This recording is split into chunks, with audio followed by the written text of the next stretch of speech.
LAT, LAT, living apart together. Why would you want to live apart if you're a couple?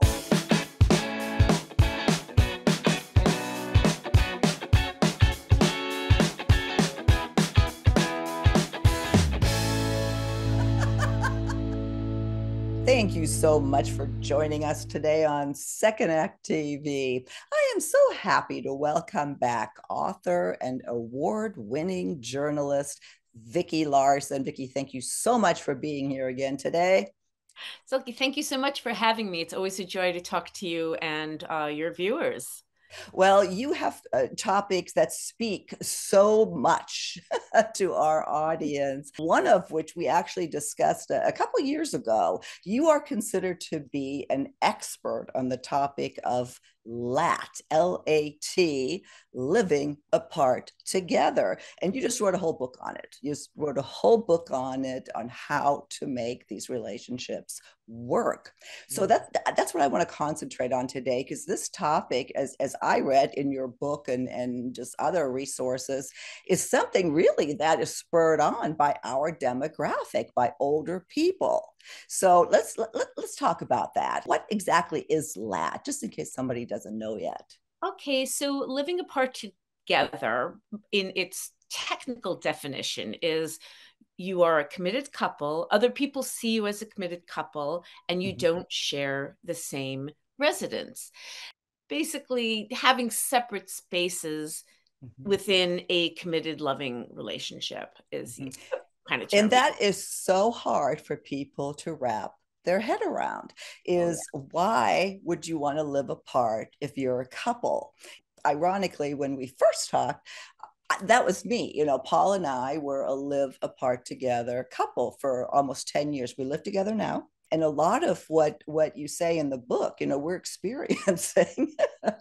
And I mean, this is a topic that just hits home for so many people. My book is really to address people who are choosing to do this as a lifestyle choice. And so it's popular among people who have children from a previous romantic relationship and don't want to try and meld everybody in a Brady Bunch step family kind of thing.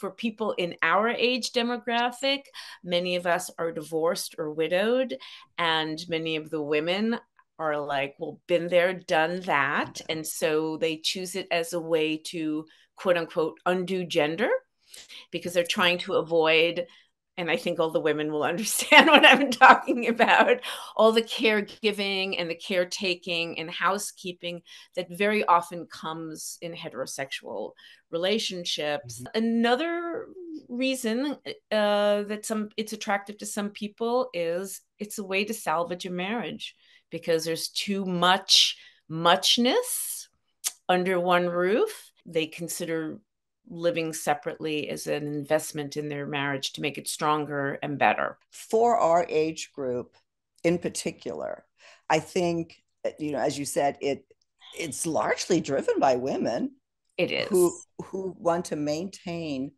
their space, which a lot of men don't. They think everybody wants to, we all want to get married again. Every woman wants to get married again, which is a myth. Yes. But that but that the lat arrangement has so many psychologically complicated issues about what we think. Are we a real couple? Are we just dating? That I really want to delve into that a little bit, Yeah. because it's different, choosing going into it like we did. But like right now, I can't imagine going, what, this just isn't working. Let's go back to where it was. To me, it would be like there's something wrong. Well, that is a perception because Perception. Mm-hmm. we have a certain script that we Mm-hmm. are used to of what a romantic relationship, quote unquote, looks like, right? You meet, you Mm-hmm. fall in love, you become a monogamous couple, you live together, you have kids, you buy the house, suddenly there's a minivan. But when you're later in life and you have all of that stuff already, your relationship needs are different. And let's be honest. I mean, we saw this with the Golden Bachelor, who that Oh, ended earlier this year, yes. and he lived in Indiana. I Yeah. forget where she lived, in New Jersey or something, Hmm. Yeah. maybe somewhere else. We were going like, well, is he going to move with her? Is she going Yeah. to move to him? Because both of them were surrounded by their children and grandchildren. They Right. already had their homes, they had their community, they had Hmm. their friends, and they probably could have made it work if they really wanted to consider living apart together as a valid thing. But Hmm. when you're later in life and you've already got those established communities and you find a new love, who moves for whom, or do you even move? Yeah. And so it's complicated, Yeah. right? That is the perfect example, the Golden Bachelor. My goodness. Yeah, exactly. We did several segments on that, and we won't go into it, but there's another example of how finding love later in life and then choosing what that relationship looks like, why that is so important, and why living apart together is an option. That, yes, it's a thing that's that surprised me on our previous segments, is that Yeah, people would, like, you go through the comments, is you mean this is a thing, we've been doing that what, this is an option, that people are like excited when they see this. And that's what I'm hoping this segment will do, is again open our eyes a little bit, that you have choices, that it doesn't have to be right. or the other. So I do look forward to all of our viewer comments, and see Yeah, what they have to say. and it's really, I mean, they have studied live apart together relationships for a long time in Europe and England, where it's been much more common than Mm-hmm. in the United States, but it is growing here. And so sociologists and social scientists are studying it more, and actually some of them are calling the arrangement for people our age, 50s and older, Mm-hmm. LAT, later in Yeah. life live apart together, because they are seeing that that is a real lifestyle choice for Mm-hmm. boomers who, who always have been on the forefront of shaking things up, Mm-hmm. right? And Mm-hmm. the lifestyle is attractive to women for the amount of freedom and independence Mm-hmm. that it allows them within the confines of a romantic relationship. Mm-hmm. Yeah, I think, like we said, the biggest perception is, what's wrong. What Yes. is wrong? They're not really It's funny because we were out to dinner with some people we barely knew. It was a bigger group, and how'd you meet and how long we've been married. And when we said that we weren't married, but then the guy was trying to be funny, but he says, "Oh, they're just dating," and Yeah. that was so offensive to me. Yeah, we've been Well, just dating for 12 years, and it rubbed me wrong. But that's what we still carry into choosing these sorts of arrangements. I think, like, conversations like ours today and your book, it's important, because there's so many different ways we can be happy at this time of life right. without complicating it with marriage. Well, there are some identifiable things that we understand what a couple is, right? Mm-hmm. If you get married and you share a same name, although a lot of couples don't do that anymore, but Right. we understand that. You Mm-hmm. are now a couple. You live together. You Mm-hmm. are certainly a romantic couple, although there's a lot of platonic friends who live together. So you can't even write. So actually living Yeah. together without marriage Mm-hmm. sometimes confuses people. Like, Mm-hmm. well, are you, how serious is this? Well, why wouldn't you want to live with your partner that Right. you love? Well, in your book and in other articles, and I've read a lot of which are by you, like I said earlier, you're like an expert on this. But that's they it is reference that this could save a marriage. And here's what comes up for me. And again, I've said this in other segments. I really struggle with an anxious attachment style. Let's put it that way. Yes. If somebody tells me that we need to live apart and try to save, to me that's just a slow goodbye. Yeah. That's why I think this is so interesting, that so many people can make this work happily so. Well, I do have to, yeah, you bring up a really good point. I need to preface what I'm saying is that, one, the lifestyle is not for everybody. It's not. Some people are just not going to be able to do it or don't want to do it. Some people really love to sleep with their partner every night. Now, you can still do that if you live apart, Mm-hmm. Yeah. but some people just, and I'm also not saying that this is better than. It Mm-hmm. is just an option for those Option. people who want it, and it Mm-hmm. may or may not work Mm-hmm. for you. And both people really have to be on the same page about it. It's not going to work well if one person is just doing it because their partner wants it. I mean, you both Mm-hmm. really have to choose this, like, yes, Mm-hmm. we want this. The other thing that's listed as a benefit is sex, is that if you're living apart together, that you have more desire for each other. Well, yeah, Esther Perel writes beautifully that you need distance to keep your erotic desire. Mm-hmm. And just because you're sleeping in the same bed with someone every night and sharing the same roof, doesn't mean you're having great sex or even any sex. I mean, we read a lot about quote unquote sexless marriages. Mm-hmm. And since most people live together and not live apart, that's a something that you might want to look at. When you don't live with your partner, absence makes the heart and also the libido stronger.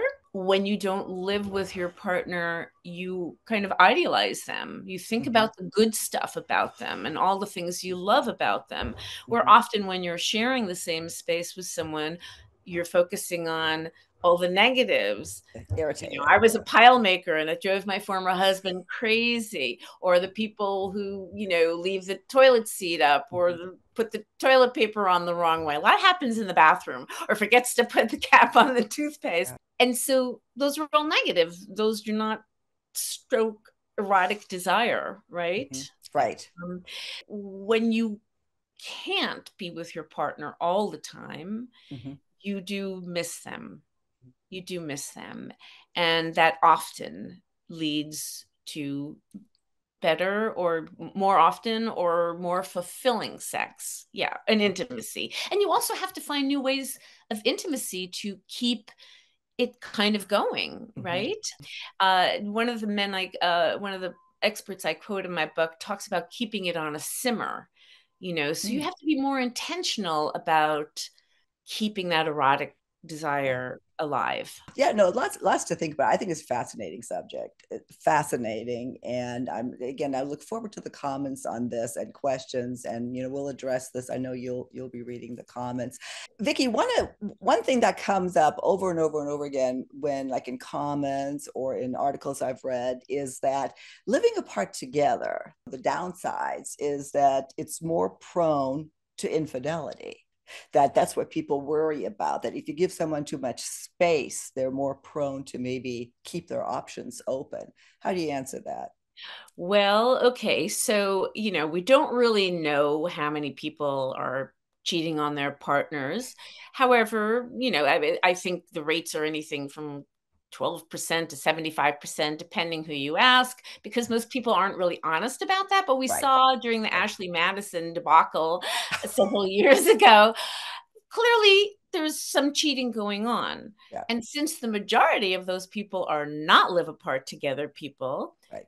just because you are married or in a committed relationship and living with someone doesn't mean that there isn't going to be cheating. Right. What makes it more complicated, I suppose, for people is that you're not around your partner all the time. So you don't Mm-hmm. really know exactly what they're doing and who they're doing it with. And maybe you don't know all the people they're doing it with Mm-hmm. because they maybe live farther away from Mm-hmm. you. So that will bring up questions, which means there has to be communication and agreements. Mm-hmm. The research shows that people seem to take sexual fidelity very important Mm-hmm. in live apart together. And so, because cheating happens with people who are living together and probably with people who live apart, it isn't the living arrangement, Mm-hmm. it's the person you're with. And do you trust that person? And are you trustworthy yourself? Right. And that's really the issue. It's not the living arrangement, it's the actual people in the couplehood. Yeah, Yeah. great point. Well, again, for if anybody just tuned in, we're talking about living apart together. Vicki Larson is the expert on that. And in your title of your book, it says how to make it work. What are the key things that people can take away in this segment briefly? Well, to make it work, again, both of you have to be on the Yeah. same page about it. Both people need to want it. You have to be very intentional. You have to figure out, what does this mean to us? How, how often are we going to meet? What's our comfort level in that? How are we going to communicate during the day to keep it alive? How much are we going to meld families and friends? Do we want to keep those things about our lives separate? And a big thing to think about as we get older is, will we still be able to be mobile and financially able to see each other if we don't live close to each other? Aging, living apart is a big consideration. Lots of questions that it raises. Again, I find it fascinating. So I can't wait what our viewers have to say. Do pick up the book. What I love about your books, Vicki, is you're so darn smart. I mean, your books are they're written like a thesis that is super interesting, like an adventurous thesis. But Well, everything you say that's researched, is footnoted, it's just really, really interesting. And we have a lot of really smart listeners oh, and thank you. viewers. I'm not so smart. I talk to the experts and I come because they know. I Mhm. I just distill what they say, and I have questions and they help me work through it, and then I can share that with the readers who have a lot of questions about this lifestyle, for Yeah, sure. well, that's kind of what I do here. I ask all the questions that Yeah. I think, hopefully will help those who tune in. I of course will link to all of your information to your book. I loved it. I couldn't put I mean that I couldn't put it down. I kept reading, maybe because it pertains to me so much. And Vicki, I look forward to talking to you again soon on Second Well, Act TV. thank you, Silky. It's always my pleasure, and I'm honored and humbled to be a guest on your show. Oh.